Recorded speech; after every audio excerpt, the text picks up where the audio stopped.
live struggle legacy. It's a whole movement. Hey everybody, it's your boy MP, Live Struggle Legacy, and welcome to the Live Struggle Legacy Podcast, Season 2. Now real quick, if you haven't already done so, make sure you hit that subscribe button, hit that like button, hit that notification button. If you're listening to us on a streaming platform, make sure you hit that follow button, save, drop us a review, share. If you're looking for a sponsorship opportunity and you want us to promote your business, holler at me, DM me. I'm reasonable, I'm approachable, let's work. All right, so with no further ado, I have a very special guest today. I want to introduce my bro, Moose in the Burg. How's it going, everybody? This is one of the most creative people, and I know you hear me say that a lot, but the people that I bring on this show, they are talented people. So I'll tell you a little bit about how I know Moose, but I'm going to have Moose dive into his live struggle. Real quick, I'm going to tell you how I met Moose and what, brought me to bring Moose on the show today. So first of all, bro, I appreciate you coming out. Anytime, brother. So, anytime. I'm just going to share a quick story, and if you want to share a quick story about how you remember me, like absolutely, we'll do that too. So I met Moose through the homie Louis Garcia, who y'all met on the show a few episodes ago. Shout out to the homie Louis. Shout out Louis. Yes, sir. So Louis, I shared the live struggle concept before we actually had the podcast popping. Well, we were working on a little documentary. I was working on an album, and I was trying to get some shows. And Louis was putting me on to these different shows at these like kava bars and just wherever we could get a show, right? Really like intimate, small venues, but where people really were rocking with the music. And I was trying to get some t-shirts printed out. So Louis was telling me about these dudes over here at this studio at an undisclosed location on a need-to-know basis.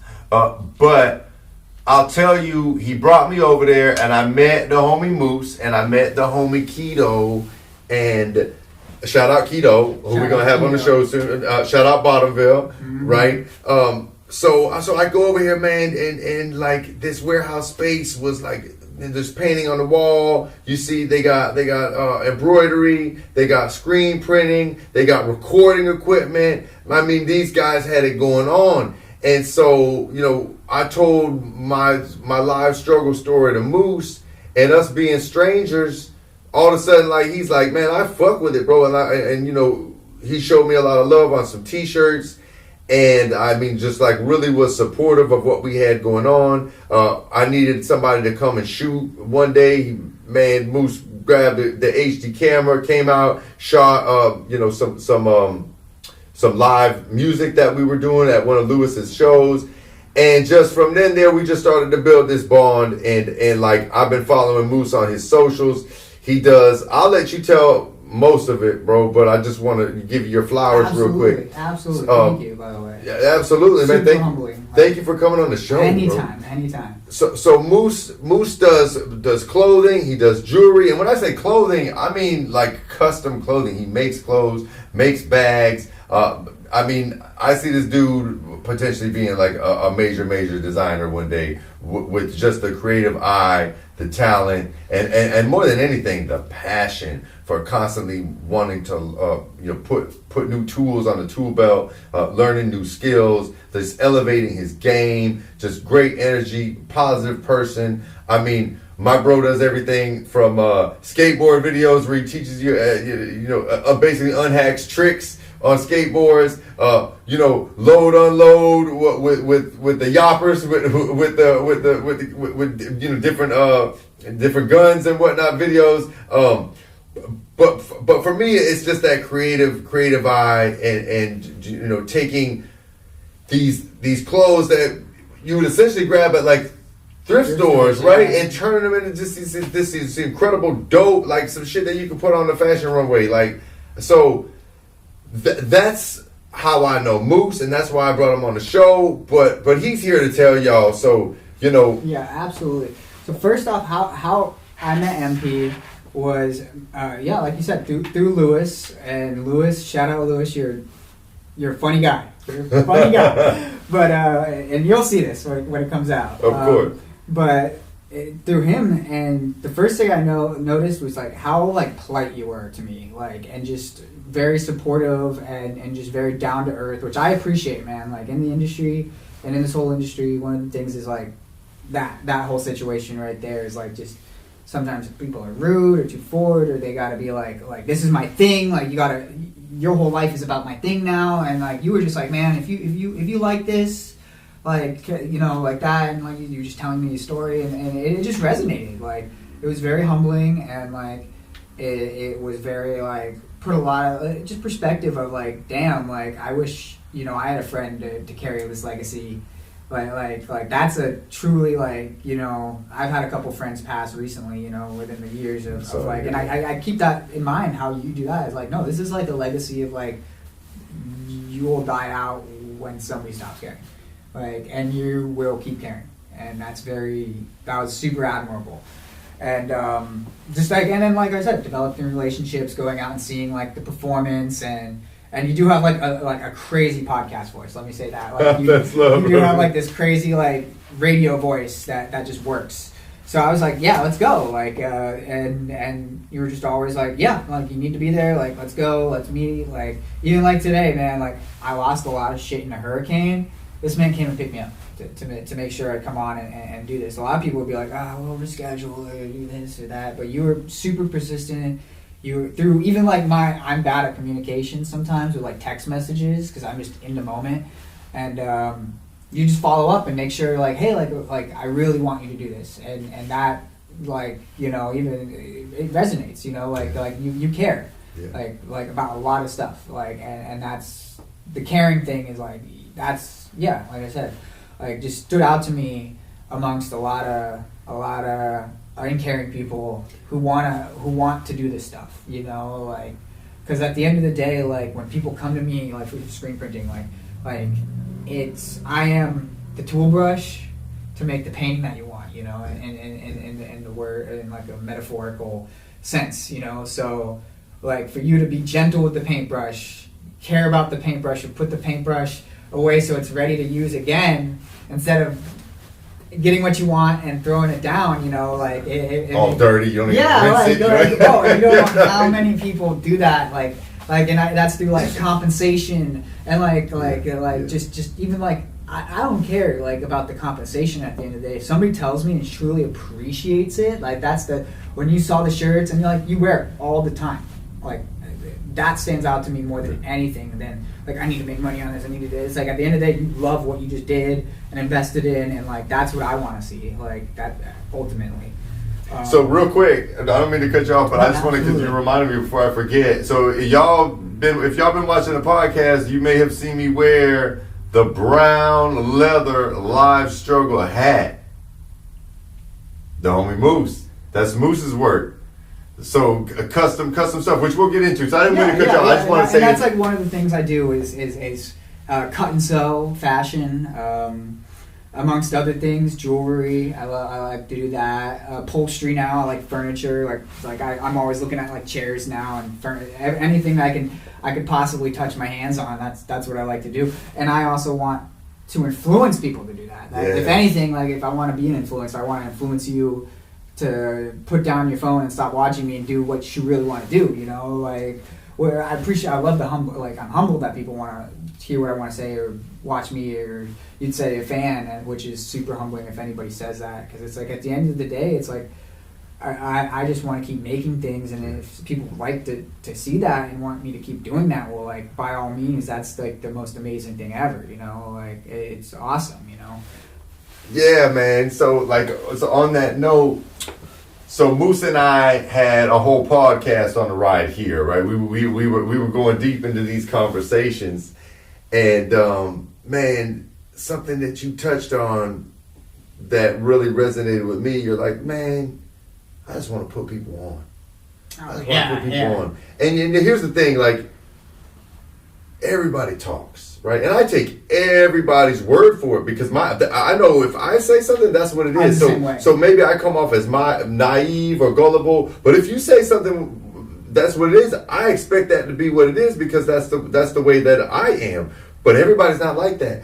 But one thing I can say about Moose in the Burg right here, Moose said that to me on the way here, and the first thing I remembered was when I came to Moose for these t-shirts, he was like, listen, man, let me just show you how to do this.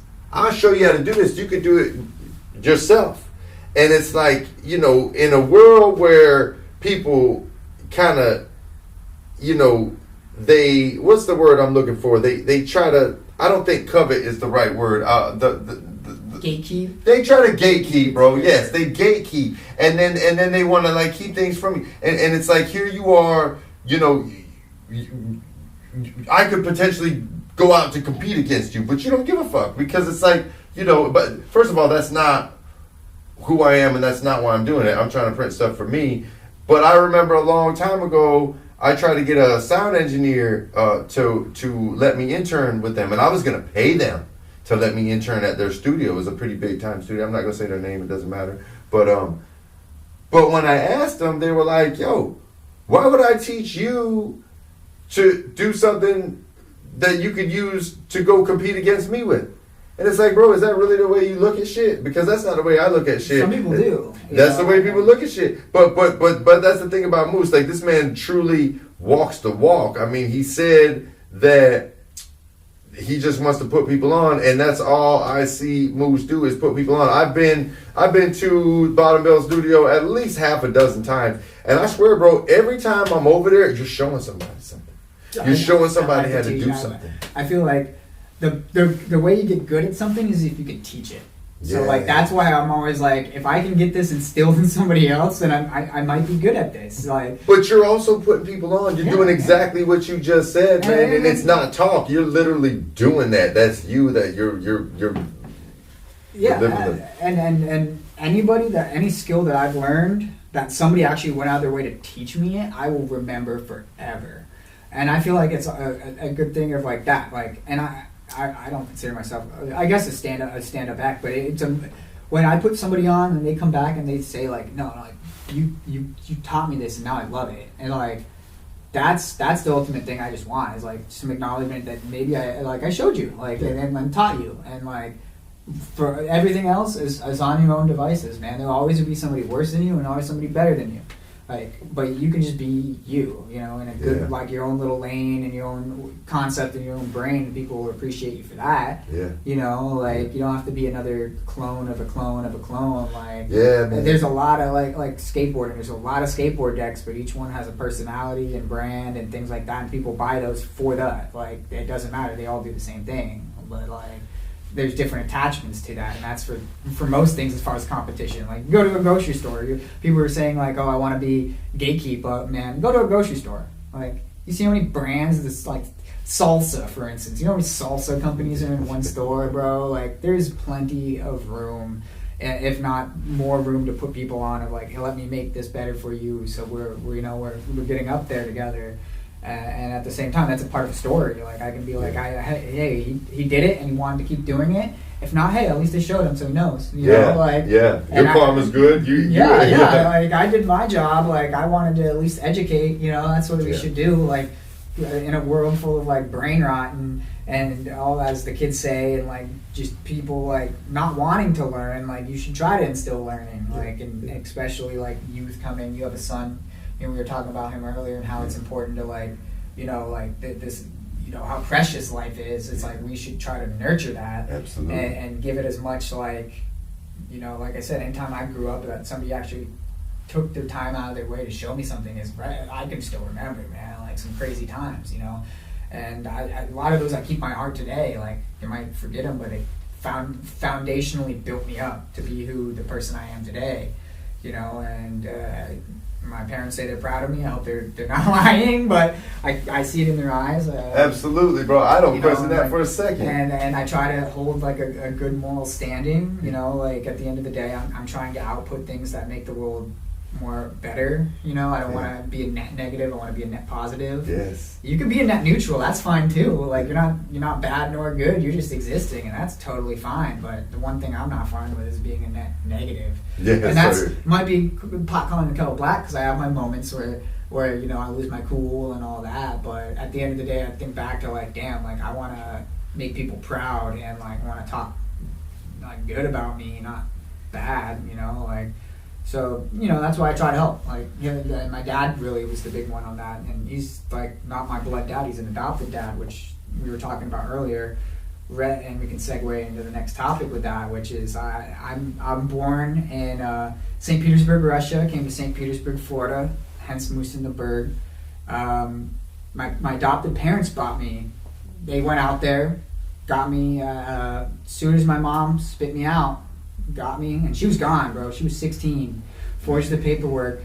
Like dad, we don't know the dad in the question. This is. I'm 28, so in the 90s, just shortly after the Soviet Union broke apart. So it's a crazy time.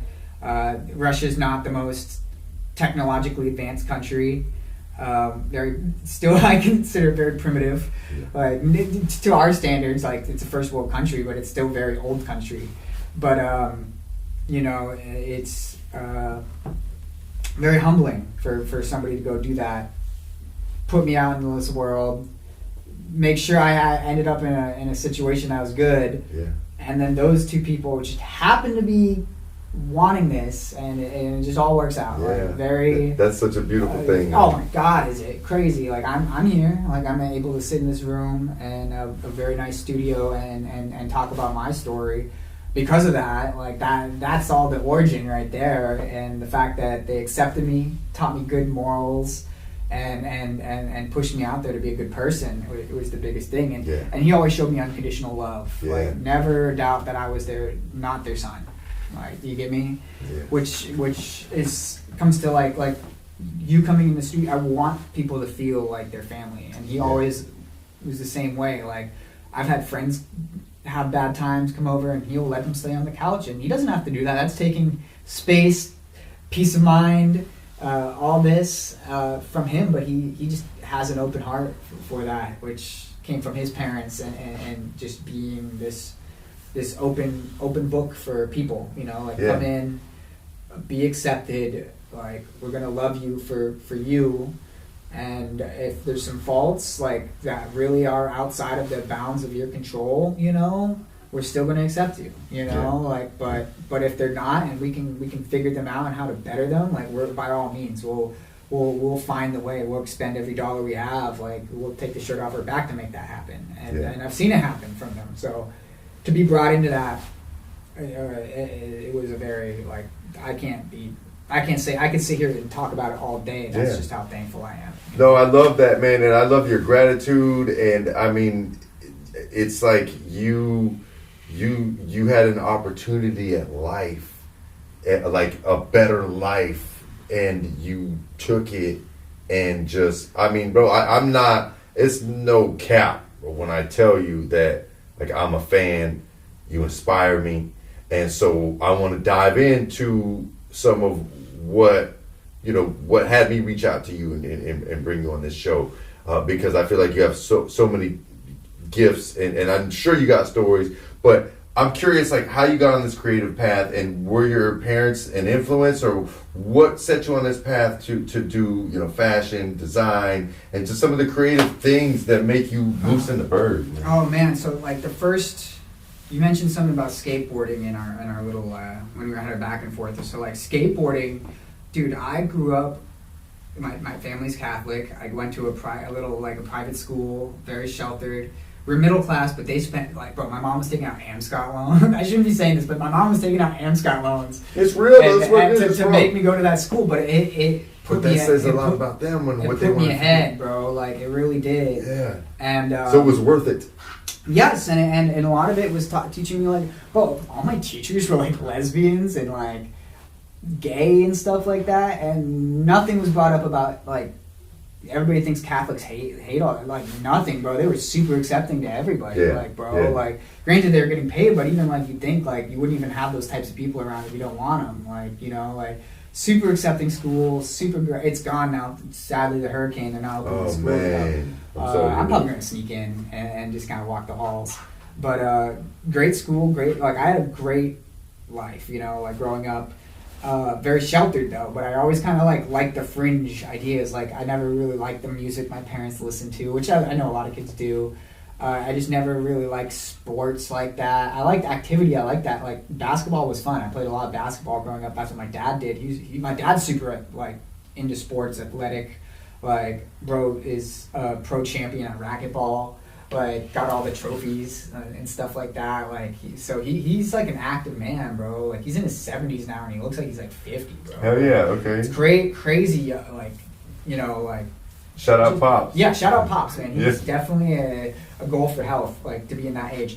But he was always like pushing me to be active, but never really like, you know, I always drew, like, painted and drawn, and they were always like, never said no to my goofy antics of like creativity or whatever, because I remember always like me and my brother were always like making goofy shit or like building a forts and stuff like that, so they never like said no, which is I think the biggest thing that fostered a lot of it. And they just let me kind of be, you know. Yeah. Like, they always want me to be better, you know. Like, nobody wants their kid to be playing video games all the time, but they didn't realize like me playing those video games, I was learning how to like graphic design. Like, bro, I remember being like 10, learning how to do Photoshop and do that to make t-shirts for Roblox and graphic designs and stuff like that. And at that time I was learning how to skateboard. Skateboarding really brought me onto a lot of like music, culture, Yes. like that fringe. This was a long segue into skateboarding, but that like skateboarding was like a big one. And my parents never said no to skateboarding. They just always wanted me to be safe.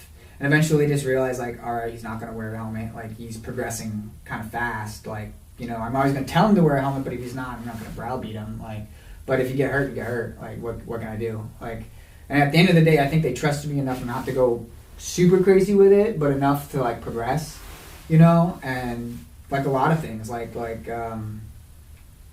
guns. They never said no to guns. They just were like, all right, he's going to be into what he's into as long as he's safe with it. And then they saw me investing in like going and training and going and learning classes. I'm big on like learning, so like classes, what can I do, getting a mentor. Like, one of the I used to play a lot of airsoft as a kid, and one of the range refs happened to be a U.S. Army Ranger, like former, like super accredited, super cool guy. Like I said, people that just show you things. And people that put you on, yes. right? And then I turned you use 18. He was like, look, if you were really into this, you got to take it seriously, because like, I've been to war. I've seen death. Like, you know, like, I know what these do. Like, you can't just treat this as a toy. Like, it's not. Like, but you can have it because you're an adult. Like, and you were simulating that with airsoft and paintball and all this. So you should know how to use the real thing, like, or you're going to go out there unsupervised and do it regardless, you know, like a lot of people do, you know, same thing, like skateboarding, like the older kids at the park were always putting me on game to be safe, or like try to be within my bounds not to get hurt, because nobody wants to see people get hurt unless you're like an absolute like psychopath, like,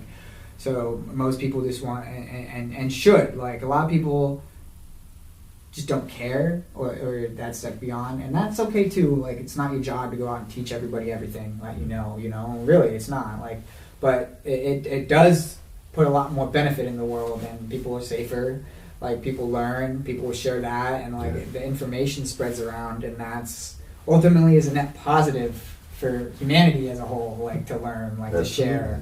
Like, because that's all we have, bro. Like, all the, like, you know, I think about that with like money and stuff. It's like, I'd love to have it. I'd love to get more nice clothes. I'd love to go invest in more projects. But at the end of the day, it's like, bro, like, even like all the things I make, like, I'm gonna be dead one day.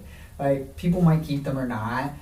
I personally not, like, that's why I got into jewelry, was I want people to keep it around. How do I make it longer, man? Metal's a hard thing to get rid of, man. Like, so that's like the end result of like legacy. You're like, building your pyramids, bro. Yeah, and that's like I'm scared of like you know, we were talking about earlier, like not being remembered.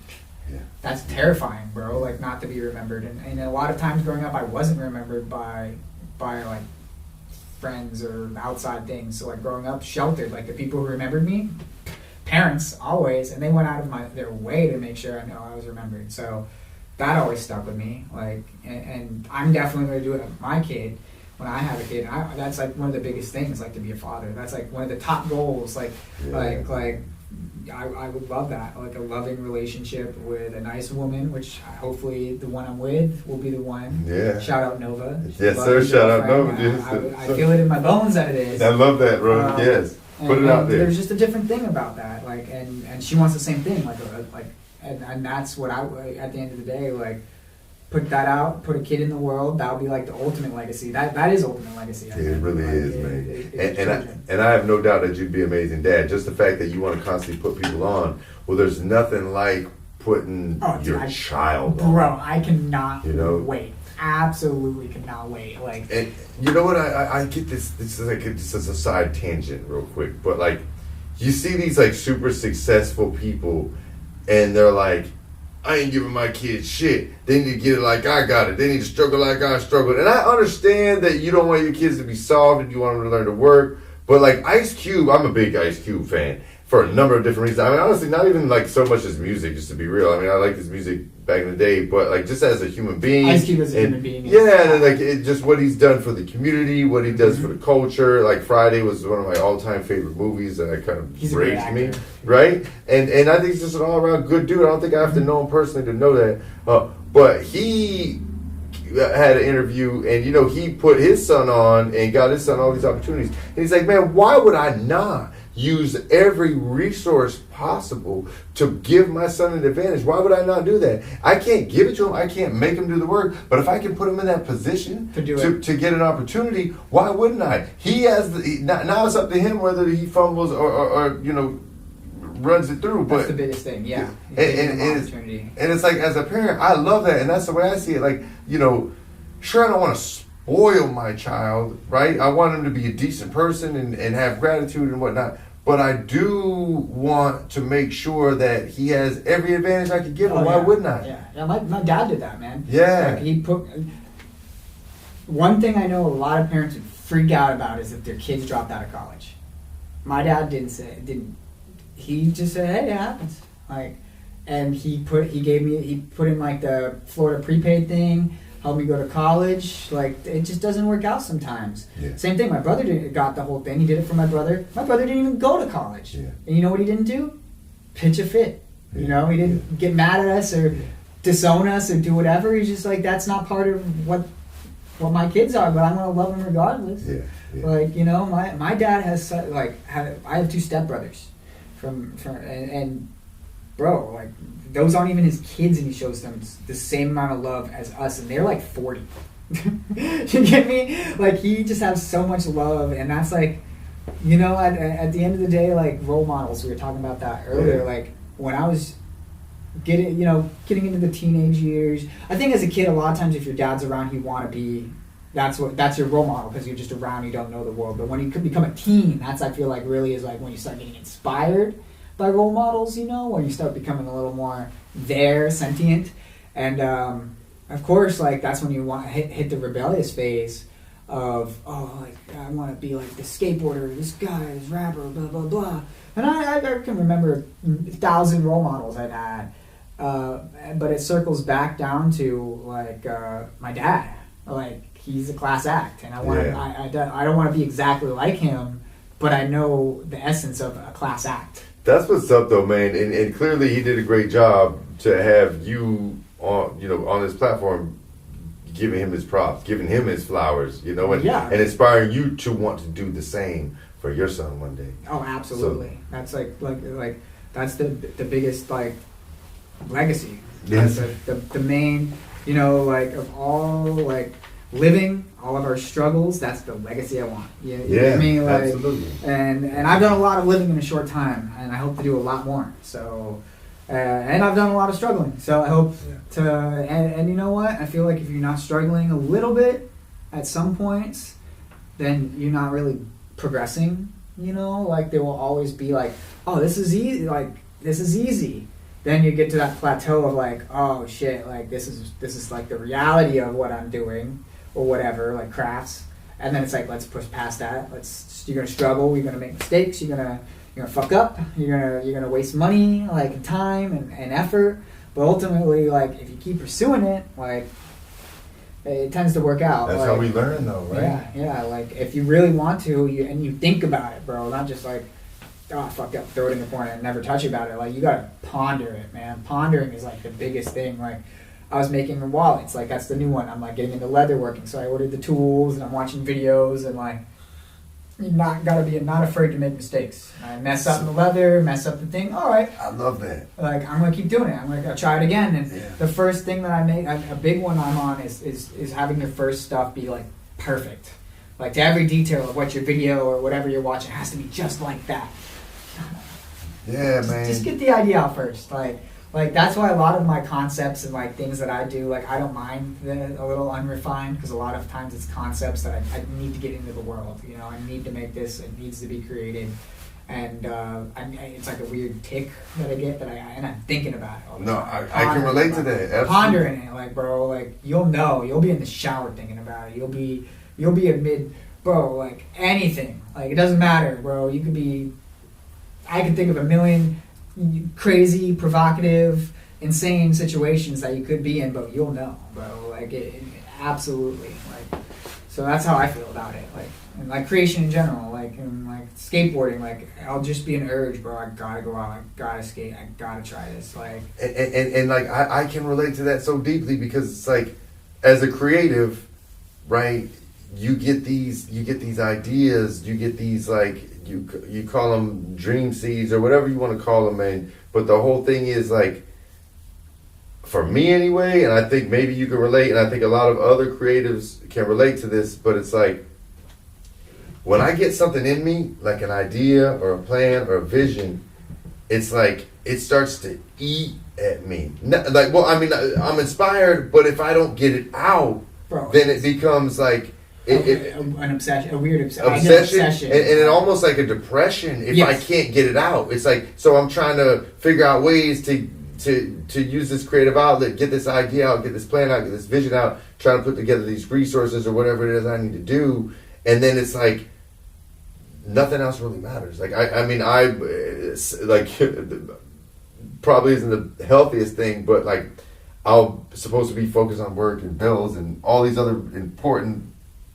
adult things, and yet I'm obsessing about these passion projects. You know, I'm obsessing about this song or this podcast or this idea for, you know, whatever. It's good though. It's good. Like it's good to have that.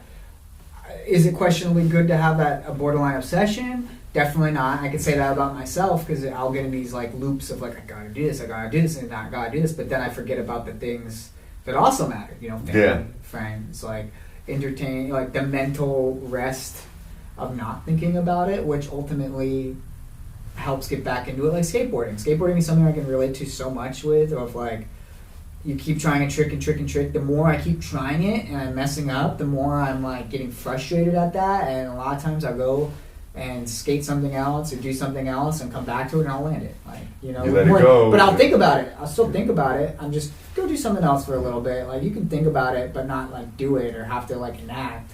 But like ultimately doing it is what matters. You know, like it will get done. I will do it. And like it might not be today, but it will be done. Like I have a lot of passion projects that I don't think in my brain that I don't think, and I will do, I don't think I can get to until I'm a little older or like have more money or do this or that. But as soon as that time comes, I will do it. You know, and that's okay. But I'm gonna be thinking and hitting your mark is like a huge thing. Like knowing when, and like we can segue into like gun culture and all that. Like knowing when to hit your mark, knowing when to perform an action, when not to is like such a critical, you know, thing. You know, and then like. I did a lot of competitive shooting, USPSA, which is like the United States Practical Shooting Association, run competitions. And, you know, action pistol, action rifle, tri-gun, which is like pistol, rifle, shotgun. And it was super fun. And that's really how I got more into like the sport of firearms outside of like, all right, these can,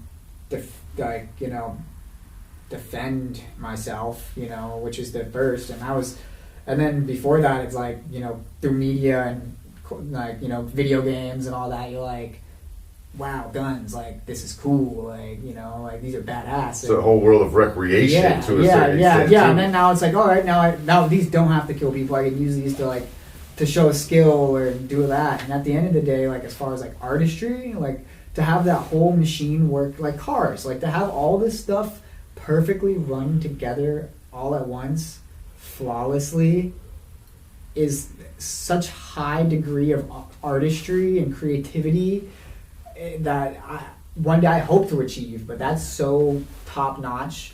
Like to have a car not just detonate, or like a gun, like you're using an explosion is going off near your head, or like if it's a rifle or a handgun, like, and it's not just immediately turning this exploding and it's projecting something, like controlled power. It's fucking insane. Yeah. Like, it's such precision and next level thinking, and to learn, all right, and trial and error, I'm sure, like, all right, this barrel is way too thin, it will explode, versus this one is just right, it's not going to explode, and it's perfect.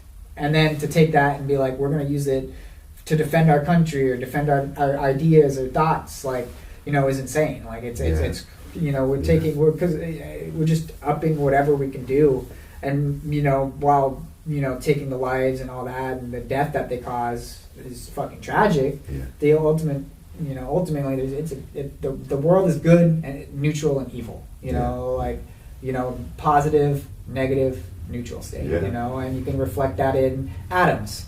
You know, protons, neutrons, electrons. So, like, that's the state of the world. Like, and then you got the free radicals that just, you know what I mean? You know, like, you know, exactly. And that's kind of like when things are, you know, like, you can't help it. Like, what do you do? Like, you know, people are like, for instance, I'll say, well, I'm not the biggest fan of the police and response times. I get their job is critical, but I'm not going to rely on that. Yeah, for life and death. No, hell no. Yeah. Like, knowing them, or knowing the gamble of if this is going to be a stand-up person doing their job and who cares about their job versus a fucking psychopath with a gun. Exactly, on a power trip. Because, like, I know I'm not crazy, and I have a gun, and I train myself, and if I can do it, a civilian, other civilians can do it, but I'm not saying everybody should. You know, I'm not being like, everybody needs a gun, everybody needs that. No, hell no. If you want to, by all means, we have it in our country. We have it in certain states, might be a little more extreme or not, but for ultimately, it's what makes our country a big part of our country. You should try to understand what it is, especially if there's so much crazy stuff going on in the world. Be your own first responder, you know, like be and I'm not only just guns, medical, like actually how to treat these things. Oh, like, yeah. You know what I did? I went and took a trauma care class. I learned how to use a tourniquet. I learned how to use a chest seal. Where'd you take that? Oh, you can go find them online. I took it Just locally? Yeah. You can find them at gun shops. Sometimes the gun shows do it. I went out to a private range and did all that with this small course, and they're not expensive. I paid like $200 for my course, and like I learned how to use, like I said, a tourniquet. And a tourniquet cannot just only be used for a gunshot. It can be used for all sorts of types of injuries. You know, how to seal a chest wound. You know, how to use different bandages. How to use like quick clot, which is like a clotting agent to coagulate blood so it stops. Like, all this is like vital information. Will I ever need to use it? Pfft, hopefully not. But I'd rather know it than not know it, because there's a saying of like, in your darkest day, your worst training day is what's going to be how you perform. And that's like a military thing. So if your worst day of training is going to be how you perform. Like, and that's why they say, you know, when you under practice, pressure. So you should practice like you play. Yeah. Any sports or anything, like, you gotta practice like it's the thing, man. Like, you know, within your means, but you know, but you gotta. That's how you get better. That's how you prepare. Don't but it comes in a session. I can't obsess. Like, everywhere I go, I'm gonna be attacked or this or that, or like the government's gonna do this or that. If it happens, it freaking happens. I prepared for it a little bit, enough that I can do something about it. You know, like, at least protect my own and protect the things I need. Yeah. When we're talking at Publix, like, why I carry, why I do this. People are crazy, man. Like, people have always been crazy. There's always been an outlier of that. Like, it might be a very small percentage, but if it happens and some guy's there, at least I can do something about it. Yeah. If I need to. Yeah. You know, or at least I could protect innocent people. Like, that's the biggest thing.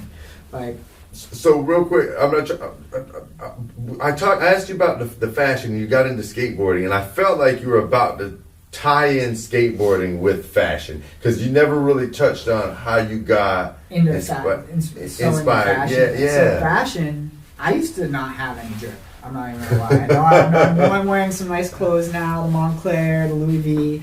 You know, I used to have no drip, like thrift store all the time, and like for a while. But that is drip. It is. You are the drip. It's how you style it. Yeah. And I was big on like, all right, you know, if I can't go into a thrift store and come out looking good, then I'll never look good in designer clothes. And people prove that all the time. Some people head to toe in designer and they look fucking tacky, man. Yeah. Like, I see people wear head to toe in designer and look magnifique. You know, I've seen people dressed in the thrift shop and look exactly like the guy who just dressed in designer. You would never tell. It's how you there's like a certain eye for it, how you match, how you color coordinate, and you just even beyond that, how you compose yourself. Because like I've seen people have some crazy fits, but they just don't compose themselves well, and it just ruins the whole outfit, you know. And like outside of a fit pick, you know, like it can be in public, and it just doesn't. Your attitude doesn't fit the fit, you know. Like, no, absolutely. Like skateboarding was really like, bro, like Bam Margera was just in town. Let's talk about Bam Margera's influence. That was one of the guys that I saw skateboarding. His style popularized so much stuff as far as like rap, like rock and roll type, like indie bands and all this, like the scarf. I'm wearing scarves and the rip stuff and all that, and like how big he was with like Jackass and stuff. Like, bro, inspired a lot of fashion, including myself. Like the baggy pants, the big skate shoes, like you know, it always from skateboarding was like super big with that, you know. And like as far as like how I started to dress, and then I started to understand like designer brands and things like that. But as far as like, yo, I want to wear what these guys are wearing skateboarding. Yeah. Like I saw like, you know, that was like big on like, oh man, like they're wearing like, I gotta know the shoes, I gotta have the baggy shirt, the big pants, and like the belts and all that, and like, oh, I gotta start wearing cargo pants because that was in, you know, like I gotta start wearing skinny jeans because that's what skate, you know, like, you know. And then you realize like, oh, it doesn't matter, like this is just like the imagery of like what skateboarding is. Like you're at a park and it's like skateboarding is like one of the most diverse things I've ever seen, and like the most accepting thing as far as like diversity, like kids, adults, men, women, fucking all ethnicities, all nationalities, you know, like every single color of skin you could think of, every sort of class of person's doing it. So it's like really like I consider like an even playing field, and even for like, so that's why, but there is key influences like style, like Chad Muska was big. I don't know why I got into Chad Muska when I was a kid, but he would always wear like these red basketball jersey, big jeans, super sky top shoes, and he would be like carrying the boom box, and that like just stuck out to me as far as like, damn, this is skateboarding, you know, like this is cool. Like Tony Hawk is like, everybody knows Tony Hawk, so even if you don't know about skateboarding, and like the last two names of people I mentioned, everybody knows Tony Hawk. Look at what Tony Hawk was wearing, like baggy pants, big t-shirt, like sometimes like the trucker caps and stuff like that. So that like was always like big on the influence. I'm not gonna lie, bro. When I was a kid, I had the big ass Janko jeans, and that never made sense. We would wear those as skaters. I skated, you know, but when I was a kid skating, it wasn't like what it is now. Dude, you get caught downtown skating, they're taking your skateboard and they're writing you a charge. It's actually a misdemeanor charge. It's like disorderly conduct or some shit. Yeah. Bro, I used to have a shirt. You remember the brand Stussy? I should be saying brand names, just should be paying this. But I used to rock Stussy when I was a kid. And I had a shirt and it had Richard Nixon. Like most younger people, like even like our generation and even a little bit older, probably ain't even gonna be up on this, but it was a picture of a skater, and he had a Richard Nixon mask on, and it said, "I am not a crook. Skateboarding is not a crime." So if you remember back in the day, with the Watergate and all the, Absolutely. Absolutely. But it was just like a play on the whole like political scheme and stuff. Yeah, and how skateboarding is like, we're just out here, kids like trying not to get into trouble in the streets, so we're skateboarding, and now we're in trouble because we're skateboarding. You know what I mean? Tampa's super strict about that. St. Pete's not as much. I'm a St. Pete person. But like it used to be the worst. It used to be back terrible. In the day, bro. yeah. Like then, like it kind of embraced it and stuff. Like, but we always just did it anyway, you know. Like and yeah, sometimes it was oppositional to whoever's property we were there doing it. But at the end of the day, like we could have been doing something a lot worse, you know. And then they put in a skate park, and most of that was like, let's go skate the skate park. But skateboarding and like the environment goes hand in hand. Like it's like. And once you start skateboarding, you start looking at different things. It changes your whole perspective of like architecture and like how this can be manipulated with just a piece of wood and yourself and like all sorts of spots and different things. Like it's a crazy world that you just get opened into. It's like kind of like graffiti. Like graffiti is the same way of like all these spots you could like put their name up and like somebody's gonna see it this way or that way, and like that was influential to me as well. Like back in the day. So like all these things, which was from skateboarding and like seeing all this and that and the boards and the board art was like big, like like it's exposing me to all these different things and brands, bro. People forget like Supreme, like we can use the staple brand. Pretty much everybody knows Stussy, like these like a little more older, but people still recognize them. Like these are like Vans, bro. Let's talk about Vans. We can talk about that. Like everybody needed a pair of Vans shoes when I was growing up. Bro. Like, skater or not, bro. Everybody needed it.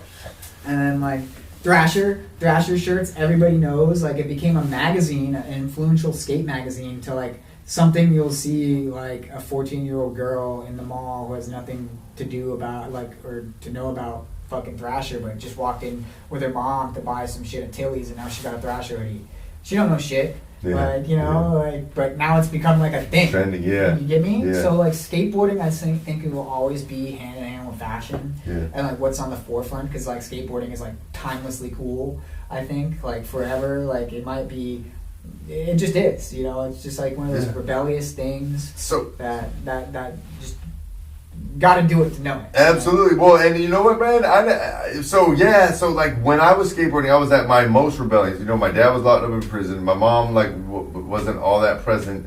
She was. I didn't have much supervision, so I was always out in the streets doing dumbass shit, falling behind the wrong role models. But skateboarding really resonated with me, and I was on that punk rock shit. You know what I mean? So it's like punk rock shit, all about like anarchy, and I was all about anarchy. I did too. Well, because my dad was locked up. I watched the government take him away. I watched him fucking bully my mom. Come about bully me, question me like I'm a criminal and I'm just a little kid. You know what I mean? So it's like man, fuck these people. We're gonna get this skateboard, turn up this punk rock shit. You know what I mean? And isn't that kind of crazy? Because it's like you were exposed to it completely different how I was exposed to it, but at the end of the day, it still just resonated deeply with us. Like it was different rebellion for different reason, but yeah, both I was rebellion. So sheltered, and this was such a new concept to me of like, like what the hell are these guys doing? Why is this so giving me such like a energy that I never had, an experience I never had,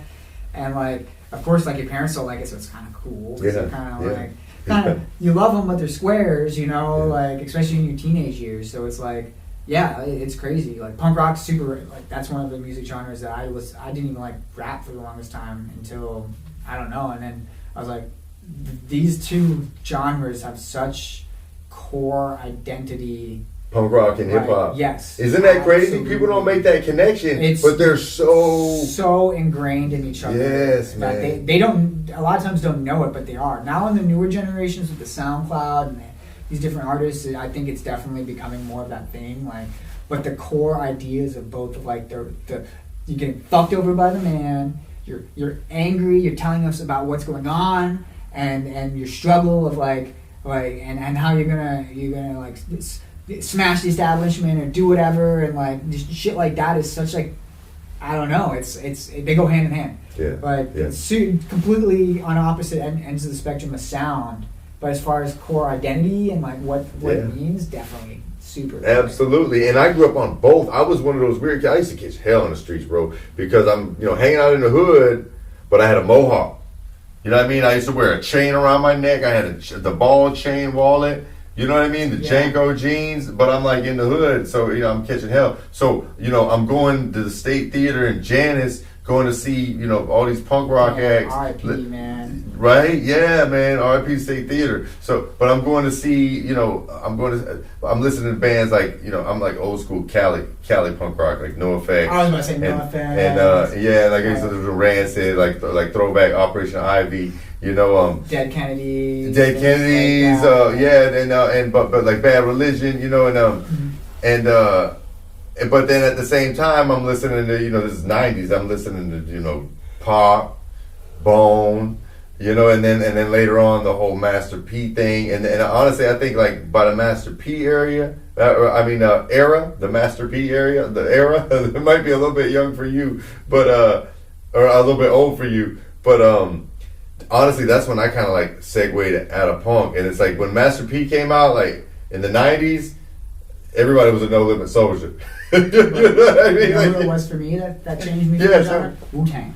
Okay, y'all fucked with Wu-Tang. I used to have a Wu-Tang skateboard, bro. Bro, hearing the mystery of chess boxing, bro, and that shit changed my life forever, and just put me on like some crazy things. And then I'm like looking into their lives, and it's like, like these guys are crazy, and like they're really about what they're saying and all this crazy shit. I was like, this is different. Like this is not like. And I was listening to like No Effects and all that at the time. Like this is not like this. Like, but at the same time, like it's still striking the same feeling of what they're giving me. So I'm glad somebody else can kind of understand that, and I'm sure, like I said, it's getting more known and more genre friendly. Like you'll see more, like you can go to the hood and hear more than just rap now. Like it's different. You can go to somewhere that's gentrified and hear more than just yuppie music. Like it's kind of like music is a universal thing that's like blending out, and like it's really interesting hearing a lot of like diehard rap people going into like country or like this, and like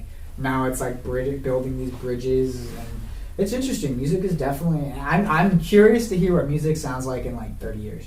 Like seriously, I really am. Like it's going to be crazy. Same thing like videos or artists in general.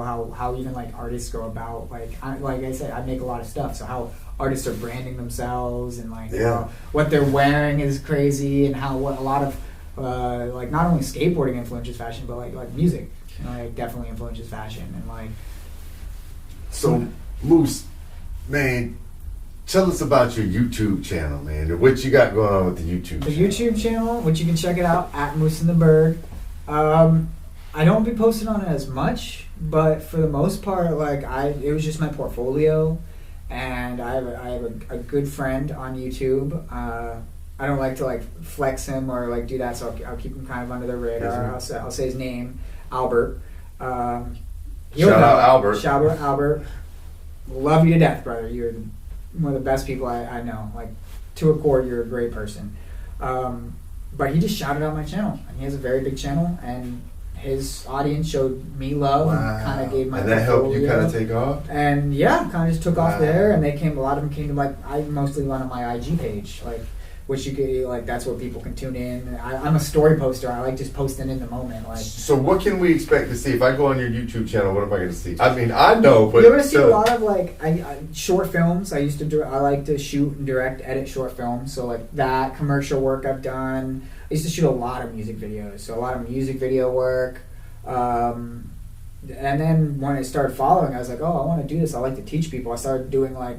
Every week or so, I'd try to do like I'd teach you something, like skateboarding or putting people on, how to sewing. I did one where I got the computer. My buddy Albert helped me get my computer by hiring me to do a job, and which I love, dude. I do not like handouts, so like giving me work and getting something out of it is like one of the best things ever. Because it's a mutual benefit thing. Like you're not just like. Giving me shit, like I'm giving you something in return, which is like my time and my effort, and if it can make something that you want, even better.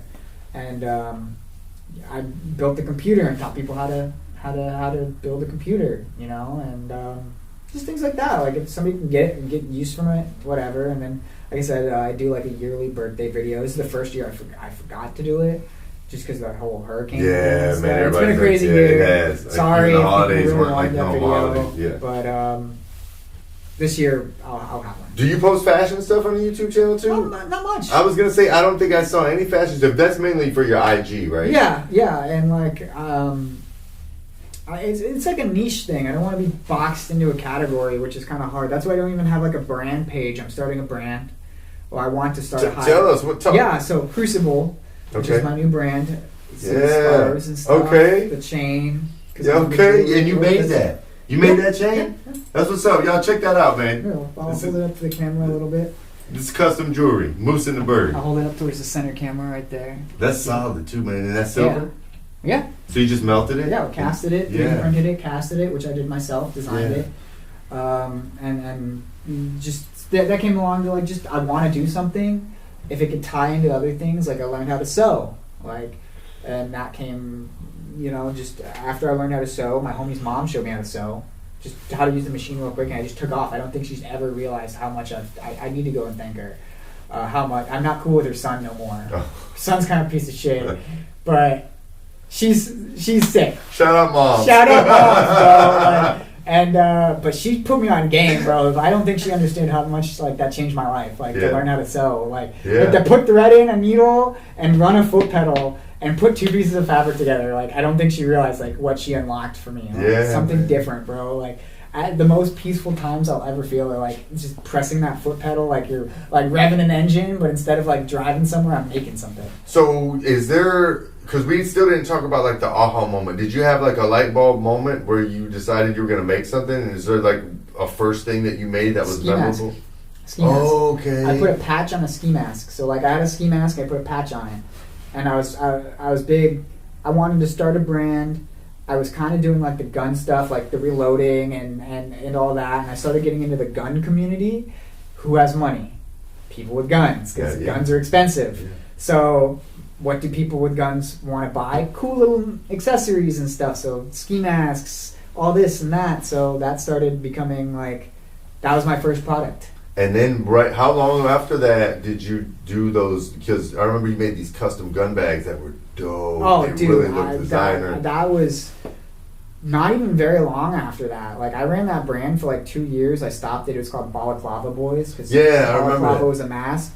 And I just felt like I was backing myself into a niche, we talked about, of just being this gun guy, grifting gun stuff, and I didn't want to be that. Yeah. I'm passionate about it. I'm passionate about educating, but I don't feel like I need to sell just gun merch or stuff. I want everybody to enjoy my stuff, and that kind of put me into the corner of is he just trying to bash us over the head to be pro Second Amendment? And while I am unapologetically pro Second Amendment, I'm not going to bash your head over it, because you might have a different belief, a different situation, a different story. Yeah. There's no point to browbeat you. If you want to, you'll find me. And talk about it. I don't need to talk about it to you or bring it up. Unless you really want to, So I started selling to that, and that's kind of stopped. And then I went to just Made by Moose in the Burg. Started doing a little bit more personal artistry. And then I was I like the brand. I like designer. I like the concept of the branding. Montclair, I'm wearing a Montclair coat, was the biggest one. How much detail they put into these coats and stuff is insane. And then when you really start to try to do it yourself and figure out oh my God, how much is a custom button? How much is a custom little, everything is branded. And I'm going out of my way to search and look up to figure out custom little eyelets and stuff that have their little logo. And how much you have to buy to even manufacture one of them. It's insane. To produce a super high quality garment, it's a lot of money. And granted, you're making a bunch of them, but it's well worth the price. Yeah. And hopefully a lot of their base foundations, you buy this designer stuff, it will last a lifetime because you're investing into it. You should only need one if you want to. People can afford to buy 10, 20, but this coat will be I'll wear this coat till I die. With pride. Yeah. One day maybe I'll upgrade my tax bracket, I can get another one, but I'll always remember my first one. Yeah, man. I went to New York. To get this jacket, I went all the way out to New York. I had a whole trip. I was making a decent money at the time. I got a day job, and I went out to New York, and I wanted to go out and get one of these coats to just see. I could look at them online all day, every day, but to get one in person. In the brick and mortar, you went to the store? Oh, yeah. Where was it at? No, mind you, I didn't go to the Montclair store. Okay. I went to a secondhand shop that specializes, I'll put them on game. It's called Second Street. If you're ever in Philly, if you're ever in New York, go to Second Street, bro. Say it again. Second Street. Okay. Like Second Street. There's so many stores all over New York, and all it is high-end designer clothes, but it's like a thrift store. So you can get any sort of high-end brand you want, and lower-end brands. There's everything in there, but specifically authenticated like brands. You can get all sorts of stuff. Balenciaga. So like lightly used, like new. Yeah, bro. Oh my God, that's great. Yeah. At first, steal for a fraction of the price of steal what price. you buy. Like I got these Balenciaga Arenas, which are super nice leather shoes. Let's just, even if you don't know the name of the style, leather shoes, quality leather. Yeah. Like these shoes will be very good shoes for a long time. The resale, I bought them for $80, bro. Like, and they're like a $600, $700 shoe when they came out. Like. And they're in amazing condition. I'm gonna wear them till I die. Yeah, That's like, bro. I buy shit to have till I die. People think I'm like, man, when I buy something, I'm not gonna take it to the grave with me. Yeah. But I'm gonna take it to the grave. I'm gonna wear it till I die. Exactly. Whoever is gonna have it next will hopefully have it till they die. But that's and to see different brands, and like I'm a critique of brands. I love different brands. Like I love Montclair. Montclair is expensive. I'll give it that as a con. But if you manage to save up and buy a new Montclair or use Montclair, that jacket should last you. That should be you're good. If you only wear one jacket, that's good. You're gonna be good, bro. Man, I'll tell you what I'm trying to find out about, and I want to know how I get some of this. Is how do I get some of that Crucible drip? Crucible drip. Now, I do limited drops on my page. Okay. You'll see it when I think of an idea that I can, other than one-on-ones, you always can reach me on my social medias. Feel like you can reach out. I love interacting with people. If you inquire about a custom, be like, hey, I want this, but I want Crucible involved. I'll think of something. And I'll help brand it. And I got tags. I got different things. Speaking of which, I got something for you to bring in. Got a whole little duffel bag. Look at that. What? Genuine leather. What? Yes, sir. What? That's for you. I think I put the little sack inside too for custom stickers and stuff too. Yeah, and one-on-ones. Nobody else is gonna get something like that. That's his. Listen, if you want one or something similar, maybe not that exact style. No, this is amazing. Come talk to me. We'll get you right. That's love, and it's more than just bags, jewelry, fashion, ideas. If you want video work, editing, graphic design, talk to me, man. So yeah, that's what. Let's promote, bro. So tell people what they need. If somebody wants to commission you for a custom outfit or a custom whatever, how does it work? Just reach out. Talk to me, and we'll figure out your idea. A lot of times I'll crunch the numbers on materials, price, things like that. A lot of times for instance, jewelry. Jewelry is one of those industries that if you aren't in it, you won't know how much your head's getting slapped. Like, you'll go to a store and silver. Let's say silver is at like $30 right now. Most of those stores are going to sell that for like $50 to you. Like, that's material price. And then whatever, they're going to charge you a little more to cast an item or make an item. It's called overspot. So like, I'll buy silver like a lot of times in a bar, which it's not really jewelry, but it's like base metals and investing metals. That's like $5 over spot. So if it's 30, I'm paying like 35 from the dealer, right? Yeah. When you're buying like custom jewelry and jewelry like that, especially like gold, silver, and all that, they are taxing. They're trying to get not like 100, 200, like 500%, bro. Like they're trying to get as much as they can like milk out of that sale, especially if you don't know anything about jewelry. Like they want the lady to come in who doesn't know anything about jewelry and buy jewelry, bro. Like, and that, especially like diamonds and stuff, bro. You buy a diamond, bro, it immediately decreases in value. It's like a car, bro, and it's not even worth anything to begin with. Because now you can make those. Synthetic diamonds that are not CZs. Lab diamonds, real lab diamonds. They'll pass the test, right? They'll pass the test. They're exactly identical as a diamond, guys. Invest in those. They'll be a fraction of the price. and the ethicalities of having them is way better. There's not blood diamonds. There's no Exactly. weird Yeah, shit. yeah, And the people get industry arms hates chopped that. up. The industry hates that. They don't want you to do that. What they want you to do is buy the diamonds that they mined years ago. So what happened was they stumbled upon a diamond mine in like the 20s or something. I can't remember the exact thing, so don't quote me on it. But basically, they stumbled upon a ton of diamonds. They have way too many diamonds. Shit, what do we do with all these diamonds? Diamonds are super rare, and diamonds are a woman's best friend. You got to have a diamond, and that's where we are today, you know. But really, emeralds, sapphires, rubies, like those are way more rare. There's this one called like Alexandrite. There's like super rare. I'm trying to remember this other stone, and it just goes down in specimens. Like there's some stones that there's only been like 100 found. You ever mess with like tektite? Like I think I might be saying it wrong. It like the meteor stones. Oh no, I've never, but I've definitely seen things. You might need to work on something. Yeah, Something cool, bro. Opals, like the cross that I was wearing, I might have set it down. That's a opal. It's a rare opal, and you can see I liked it raw, so I just left it in the raw stone. I love that. You know, just because I like that. I didn't clean it up, but it's a rare opal. I didn't even notice that when you first showed it. Yeah, so it's just a little centerpiece. I don't need like a diamonds or whatever, but like bust downs, like people like they will love. A jewelry shop would love for you to buy a Cuban chain for them, and then come right back in that door and be like, "Can you put diamonds in this?" You know why? Because they're gonna keep all that gold they just drilled out of that. Oh yeah, because they're cutting. And it's cutting the metal down, your metal weight. What really matters is the weight of the metal that you're setting everything in. Of course, like as far as diamonds, I could care less about the diamonds. Like, and really, what it is like the grade of it. Like like VVS, F, and then like the color, clarity, shit like that. And then if it's graded or not, like GIA is the biggest grading. Like if it's GIA certified, you'll hear it in like rap songs or anything. That just means the diamond got sent out to the facility.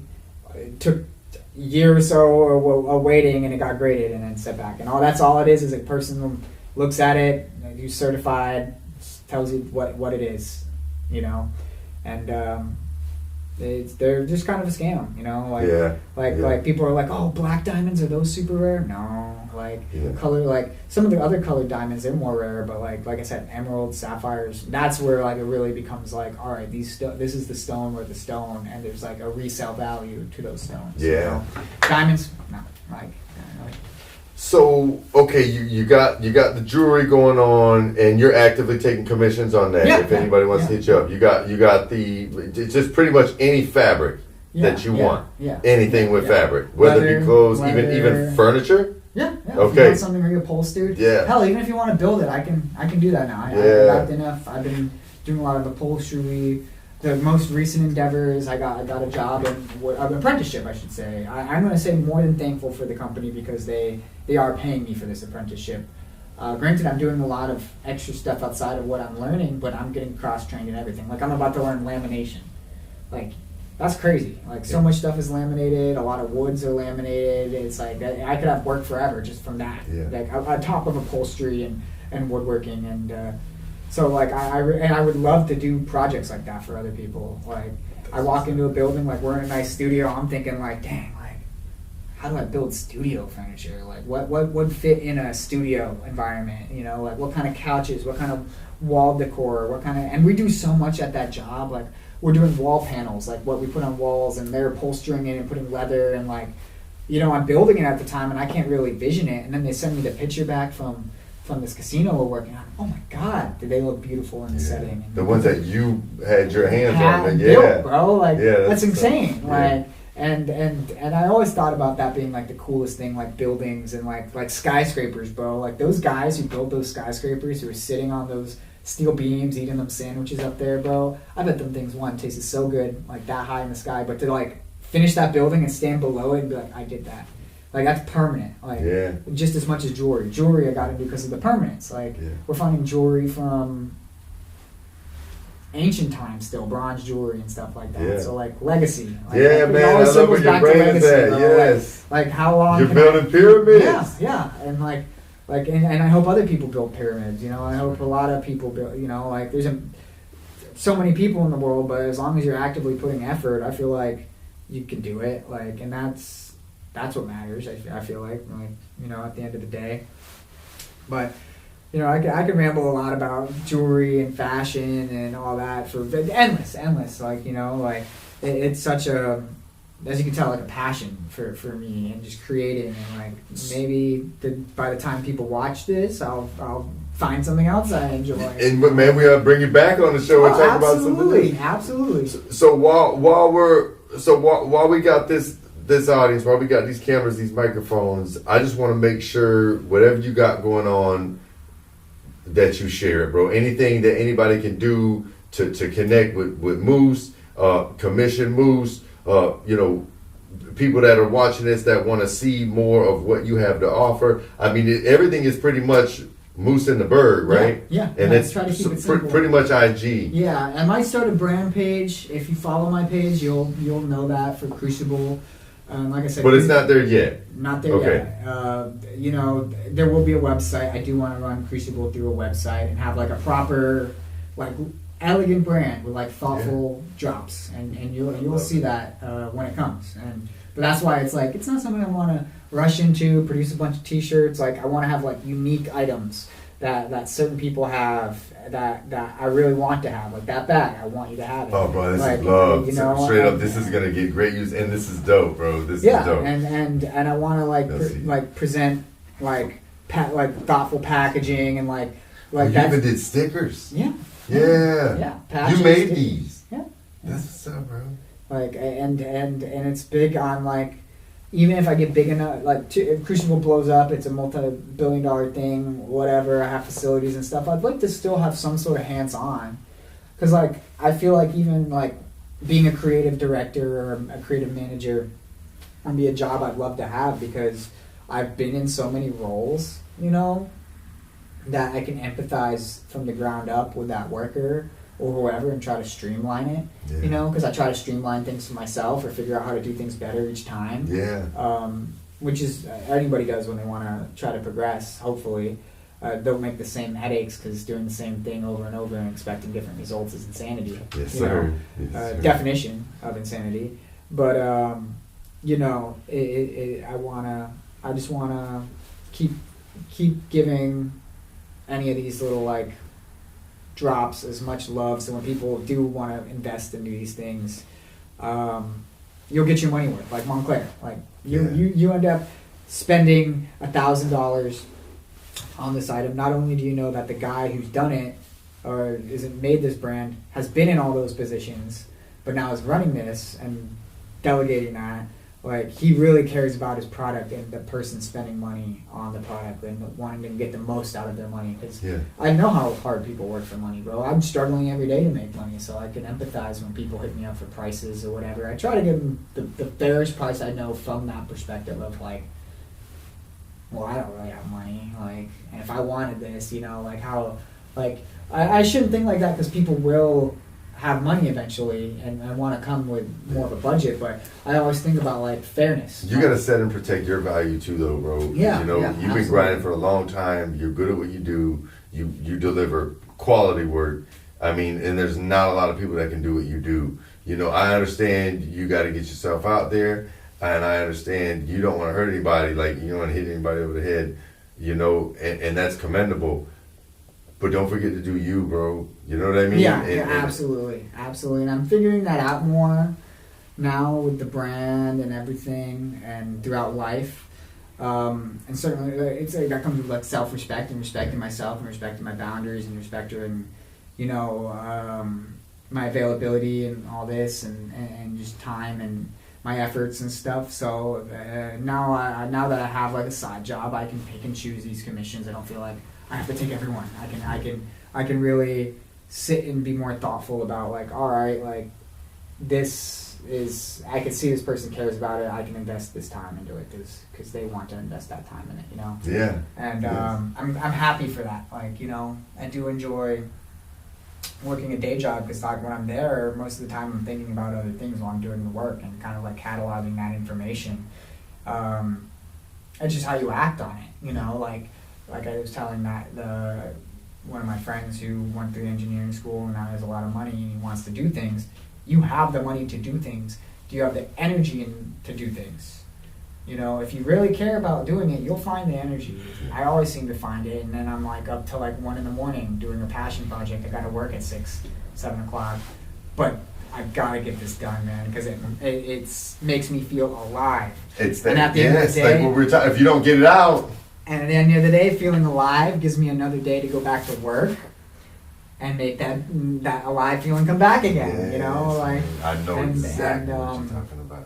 It's great, you know, like, and maybe that comes from like I used to have a lot of problems with like substances and stuff. Been sober for a couple years now. Super proud of it. Sir. It feels way Congrats, better. brother. But that high of creating and making things that's the best thing. Like creation, making, producing good things is like I can't chase that with anything. And like that's why it's like I wanted to get sober. I wanted to do this because it's something that I can keep doing, you know, and like invest into, and like it makes me feel more alive than anything else. It's the best high in the world is when you, bro. And if it's like, all right, I want to numb myself, bro. Like getting into the work and getting gritty and getting like these ideas out. That's even better than numbing it with like. It's the best distraction. That's the best high. And then at the end of the day, it's like, oh damn, I produced something, even though like I didn't want to, I still did, and that will.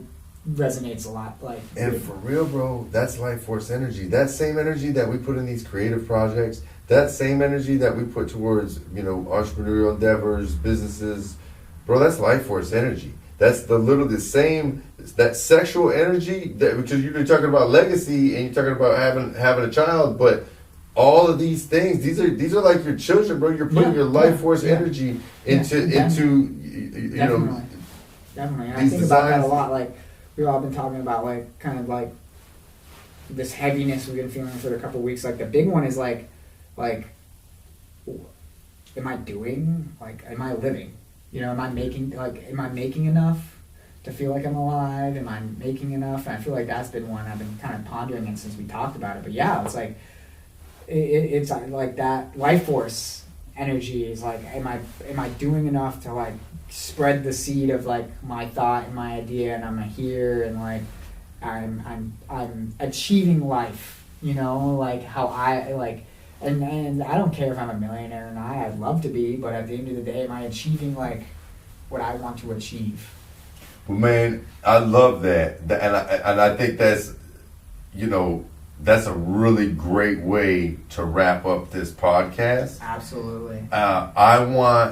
My hope is that you can look back at this, because, you know, this is we're on YouTube, we're on Spotify, we're everywhere. And so, you know, I want you to look back at this one day and be like, man, like how far, like, because I know you're going places, bro. I mean, you already are places. I appreciate but that, to man. be able to look back and say, you know, these were my ideas, this is my brand, and then later on say like, wow, I started there, now I'm here. You know, so I really want that for you, man. Like, whether it be 1 year, 5 years down the road. And my final thoughts, man, that's super humbling, and that's not only like you're a great friend, I want that, but I want that for ourselves, because it's a documentation of this whole podcast, you know, this whole show you're doing. It's not only a documenting of your friendships, our friendships, different friendships you've had. It's a documenting your story, your growth, and it's just as important to you to keep doing this, because it's like a time capsule. You know, it's a good use of your life force energy. Yes, I just like wrap it up on Amen, that. brother. And I'm glad to be on the show. Thank you for having me. If you guys want to follow me, Moose in the Burg on all the platforms we said before. If anything changes, you'll know if you follow me there. So I always do this because, like, okay, Moose in the Burg. Everybody don't know how to spell, bro. Moose in the Burg. That's MOOSETHEBURG on Instagram and YouTube.